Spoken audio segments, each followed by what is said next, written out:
ओम शांति। स्वयं के अनुभव का आज सेकंड पार्ट। जो पिछली बार मैंने आपको ये बताया कि कैसे मैं अपनी बीमारी से निकली या किस तरह से बाबा ने मेरी और मेरे अपनों की मदद की, सहयोग दिया। बाबा ने मुझे उस दौरान सेवाएं फेसबुक में करवाते रहे, इस पेज पे करवाते रहे, सेवाएं साथ साथ करवाते रहे और साथ साथ में बाबा मुझे जो योग की 4 स्टेजेस हैं उसका अभ्यास करवाते थे, जो कि आज भी वो अभ्यास मैं करती रहती हूँ। क्योंकि ये अभ्यास जो है, ये पुरुषार्थ जो है, ये हमारा आजीवन चलेगा। जब तक हमारा जीवन है तब तक ये अभ्यास हमारा रहेगा, तभी हमें ये जो अनुभव हैं ये होते रहेंगे। तो मेरा स्वयं का ये अनुभव है कि उस दौरान बाबा मुझे ज्ञान का मनन चिंतन, जैसे कि मुरली में कोई भी एक पॉइंट ले करके मुझे सारा दिन याद करती थी, या कोई भी 2 या 3 पॉइंट ले करके मैं उसको सारा दिन याद करती थी कि आज बाबा ने मुरली में क्या कहा है मेरे लिए, और उसको मैं धारण करती थी, उसमें उतरने की कोशिश करती थी। फिर उसके साथ साथ बाबा से मैं मन ही मन बातें करती थी और बाबा की जो तस्वीर है उससे बातें करती थी।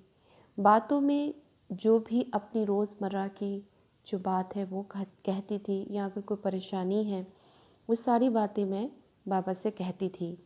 हालांकि मुझे इस चीज़ का, इन बातों का कोई भी पता नहीं था कि योग की 4 स्टेजेस होती हैं, लेकिन बाबा मुझे ये सब चीज़ करवाते थे।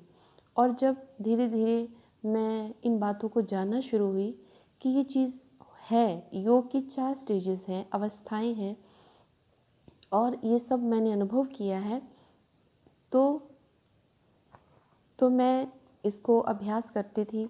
और अभ्यास के साथ साथ मैं इसे आज अनुभव को मैं ऑडियो के रूप में डाल रही हूँ। और मुझे बाबा लिखवाता था, जो कि मैंने कई डायरीज़ और कोई कॉपीज़ मैंने कई लिख लिख के भरी हैं, जिसमें कि मैं स्वमान वगैरह लिखा करती थी। और साथ में मैं ये लिखा करती थी कि मेरा बाबा कहने से, या मेरा बाबा, या इस तरह से बाबा के किसी भी पॉइंट का चिंतन करने से हमें क्या प्राप्तियाँ होती हैं।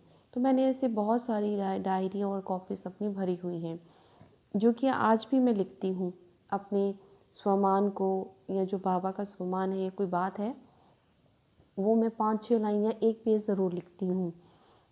फिर साथ में बाबा मुझे फरिश्ता रूप की स्टेज की मुझे अभ्यास करवाता था, तो वो भी मैंने बहुत, जिसमें कि मुझे बाबा एंजलिक का एक दृश्य दिखाता था और दिखाते हैं भी, जिसमें कि बाबा फिर मुझसे मनसा सेवा करवाते थे, जैसे किसी को हील करना है या अर्थ को हील करना है। साथ साथ में बाबा मुझे संकल्पों का शुद्धिकरण भी सिखाते थे, और जो कि परफेक्टली बाबा ने मुझे बहुत अच्छे रूप से समझाया।